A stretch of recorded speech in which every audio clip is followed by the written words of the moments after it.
Hi, ഇന്ന് നമ്മൾ ഉണ്ടാക്കാൻ പോകുന്നത് ഒരു സൂപ്പർ ഹെൽത്തി ബനാന ബ്രെഡാണ്.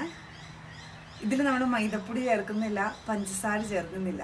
നല്ല ടേസ്റ്റാണ് ഇത് കഴിക്കാൻ. അപ്പം നമുക്കിത് എങ്ങനെയാണ് ഉണ്ടാക്കുന്നതെന്ന് കണ്ടു നോക്കാം.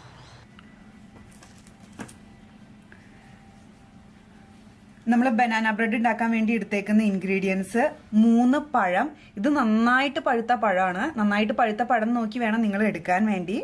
പിന്നെ 2 മുട്ട, പിന്നെ ഒരു 1/2 കപ്പ് ഒലിവ് ഓയില്, പിന്നെ ഒരു 1/3 കപ്പ് ഹണി, പിന്നെ ഒരു 1/4 കപ്പ് യോഗട്ട്, പിന്നെ കുറച്ച് വാനില എസൻസ്, പിന്നെ സിനമൺ പൗഡർ ഒരു 1 ടീസ്പൂൺ, കുറച്ച് ഉപ്പ്, കുറച്ച് ലെമൺ ജ്യൂസ്, പിന്നെ ഒരു 150 ഗ്രാം ആട്ടപ്പൊടി അല്ലെങ്കിൽ നമ്മുടെ ഗോതമ്പ് പൊടി, പിന്നെ 1 teaspoon baking powder, 1 teaspoon baking soda, പിന്നെ കുറച്ച് ഉണക്കമുന്തിരി. നിങ്ങൾക്ക് ഉണക്കമുന്തിരി ഇഷ്ടമില്ല എന്നുണ്ടെങ്കിൽ ബദാമോ കാഷ്നട്ടോ വാൾനട്ടോ നിങ്ങളുടെ ഫേവറേറ്റ് നട്ട്സ് വെച്ച് റീപ്ലേസ് ചെയ്യാം. ആദ്യം തന്നെ നമ്മളൊരു വലിയ ബൗൾ എടുത്തിട്ട് ആ 3 പഴത്തിന്റെ തൊലി കളഞ്ഞിട്ടേക്കുവാണ്. നമുക്കിനി ഒരു ഫോർക്ക് വെച്ച് ഇത് നന്നായിട്ട് ഉടച്ചെടുക്കാം.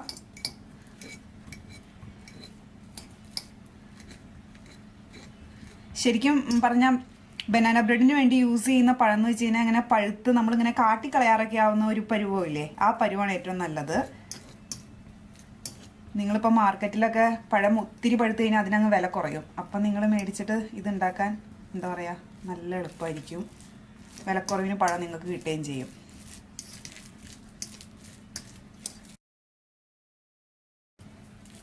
ഞാനിപ്പോൾ പഴം നന്നായിട്ട് ഉടച്ചെടുത്തിട്ടുണ്ട്. ഇനി ഇതിലോട്ട് നമുക്ക് എടുത്തു വച്ചിരിക്കുന്ന 2 മുട്ട ചേർക്കാം.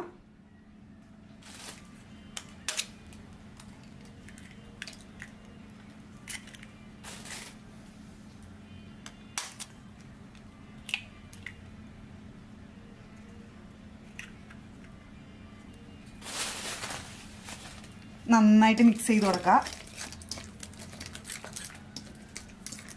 ഇപ്പം നിങ്ങൾ ശ്രദ്ധിക്കുകയാണെങ്കിൽ നമ്മൾ ആദ്യം ലിക്വിഡ് ഇൻഗ്രീഡിയൻസ് ഒക്കെ ചേർക്കും.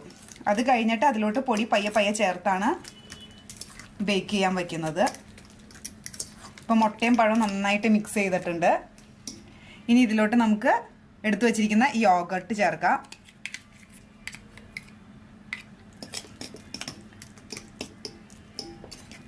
നന്നായിട്ട് മിക്സ് ചെയ്ത് കൊടുത്തതിന് ശേഷം ഇതെല്ലാം മിക്സ് ചെയ്തതിന് ശേഷം ഇനി നമുക്ക് ഇതിലോട്ട് ഒലിവ് ഓയിൽ ഒഴിച്ചു കൊടുക്കാം.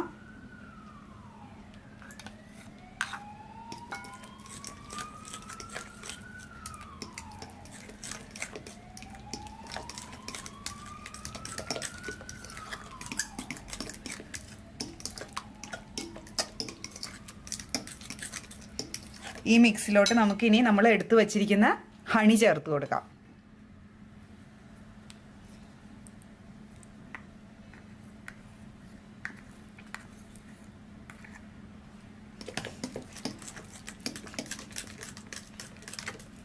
നന്നായിട്ട് മിക്സ് ചെയ്ത് കൊടുക്കുക. ഇതിലോട്ട് നമ്മൾ എടുത്തു വച്ചിരിക്കുന്ന വാനില എസൻസ് ഒരു 1 ടീസ്പൂണോളം ചേർത്ത് കൊടുക്കണം.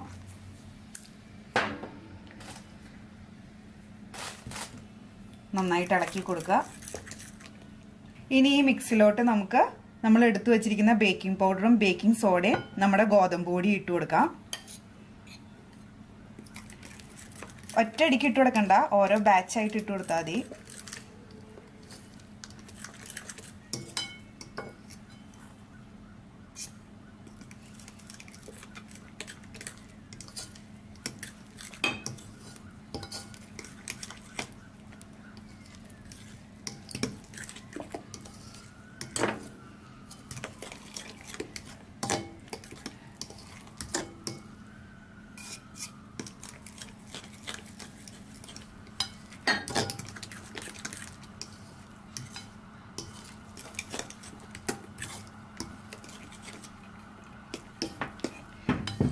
നമ്മളിപ്പോൾ ഗോതമ്പ് പൊടി മുഴുവനായിട്ട് ചേർത്തിട്ടുണ്ട്. ഇത് നന്നായിട്ട് മിക്സ് ചെയ്ത് കൊടുക്കാം.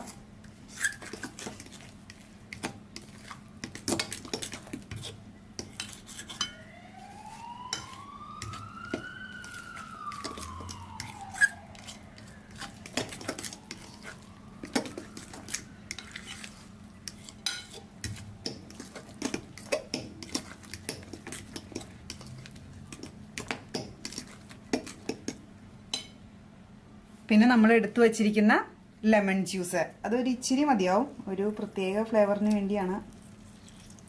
കുരു ഒന്നും വീഴാതെ ശ്രദ്ധിക്കണം. ഞാനിപ്പോൾ ഏകദേശം ഒരു 1 ടീസ്പൂണോളാണ് ഇട്ട് കൊടുത്തേക്കുന്നത്. ഇത് മിക്സ് ചെയ്യുക.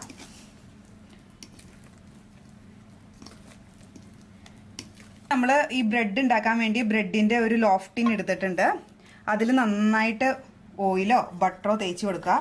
അപ്പോൾ നമുക്കിത് ഉണ്ടാക്കി കഴിയുമ്പോൾ എടുക്കാൻ നല്ല എളുപ്പമായിരിക്കും.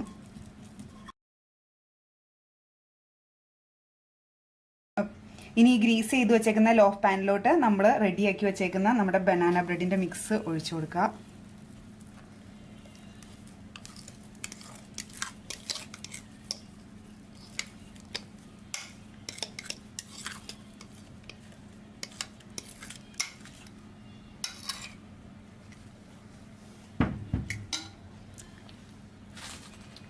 ഇനി ഇതൊന്ന് ടാപ്പ് ചെയ്ത് കൊടുത്തതിന് ശേഷം നമ്മൾ എടുത്തു വെച്ചേക്കുന്ന ആ റേസിൻസ് ഒന്ന് ഇട്ട് കൊടുക്കുക. റേസിൻസ് നമ്മൾ ആദ്യമേ ഇട്ട് കൊടുത്തു കഴിഞ്ഞാൽ ചിലപ്പോൾ അത് താഴേക്ക് പോകാൻ ചാൻസ് ഉണ്ട്. താഴെ മാത്രം റേസിൻസ് ആവും. അതുകൊണ്ടാണ് ഞാൻ ഏറ്റവും അവസാനം ഇടുന്നത്. ഒന്ന് മിക്സ് ചെയ്ത് കൊടുത്താൽ മതി.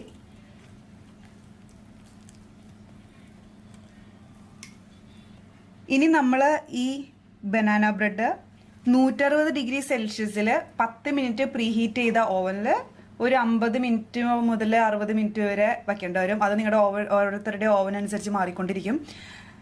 നിങ്ങളൊരു 50 മിനിറ്റ് ആകുമ്പോൾ മുതൽ ചെക്ക് ചെയ്ത് നോക്കുക. ഇതിപ്പോൾ ഞാൻ വയ്ക്കാൻ പോവാണ്. നമ്മുടെ ബനാന ബ്രെഡ് റെഡി ആയിട്ടുണ്ട്. ഇത് ഞാൻ 160 ഡിഗ്രി സെൽഷ്യസിൽ 55 മിനിറ്റ് ആണ് വച്ചേക്കുന്നത്. അപ്പം നിങ്ങളുടെ അവനിൽ നിങ്ങൾ ഒരു 45 മിനിറ്റ് കഴിയുമ്പോൾ മുതൽ ഇടയ്ക്ക് എടുത്തൊന്ന് നോക്കിക്കോ. നിങ്ങൾക്ക് അപ്പോൾ അറിയാൻ പറ്റും. ഓരോരുത്തരുടെ അവനനുസരിച്ച് കുക്കിംഗ് ടൈമിന് വ്യത്യാസം ഉണ്ടാവും.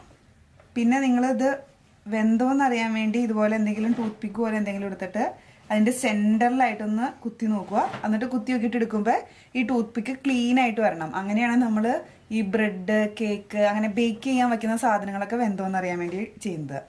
ഇനി ഇതൊരു അരമണിക്കൂറോ അല്ലെങ്കിൽ 1 മണിക്കൂറോ ഇരുന്ന് നന്നായിട്ടൊന്ന് ചൂടാറട്ടെ. അപ്പം നമുക്ക് സൈഡിൽ നിന്ന് നല്ല ഈസി ആയിട്ട് പിടിച്ചെടുക്കാൻ പറ്റും. അല്ലെങ്കിൽ ഇത് പൊടിഞ്ഞു പോകും നമ്മളിപ്പോൾ തന്നെ എടുത്തു കഴിഞ്ഞാൽ.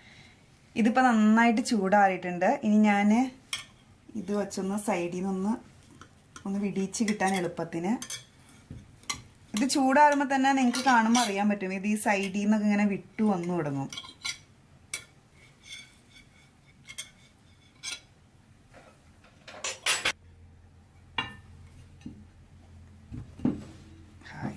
നമ്മുടെ ബനാന ബ്രെഡ് വിട്ട് വന്നിട്ടുണ്ട്. ഇത് നമ്മൾ തിരിച്ചൊന്ന് വച്ച് കഴിഞ്ഞാൽ നമ്മുടെ ബ്രെഡ് റെഡി ആയിട്ടുണ്ട്. ഇത് നിങ്ങൾക്ക് ലോഫ് പാനിൽ തന്നെ വയ്ക്കണമെന്നില്ല. നിങ്ങളുടെ കയ്യിൽ ഇപ്പോൾ കേക്ക് ടിന്നാണ് ഉള്ളതെങ്കിൽ അതിൽ വെച്ചാലും മതി. ഇതിപ്പോൾ ബ്രെഡിൻ്റെ ഷേപ്പ് കിട്ടാൻ വേണ്ടി ഞാൻ ഈ ടിന്നിൽ വെച്ചു എന്നുള്ളൂ. ഇനി നമുക്കിത് മുറിക്കാം.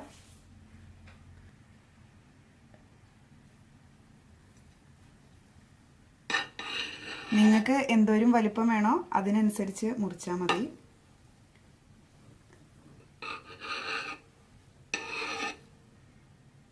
ഇത് നല്ല ടേസ്റ്റാണ് കഴിക്കാൻ.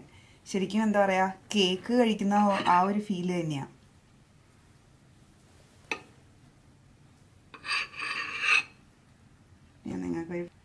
ഇനി ഞാൻ നിങ്ങൾക്ക് ഈ ബനാന ബ്രെഡിൻ്റെ പീസ് രണ്ടെണ്ണം എടുത്ത് കാണിച്ചു തരാം. ഇത് ഇങ്ങനെയാണ് അകമൊക്കെ ഇരിക്കുക. നല്ല സോഫ്റ്റ് ആയിരിക്കും. കഴിക്കാൻ നല്ല ടേസ്റ്റാണ്. ഹെൽത്തി. അപ്പം നിങ്ങളെല്ലാവരും ഈ ബനാന ബ്രെഡ് ട്രൈ ചെയ്യുക. നിങ്ങളുടെ കമൻറ്റ്സ് ഷെയർ ചെയ്യുക. Thank you for watching me. By.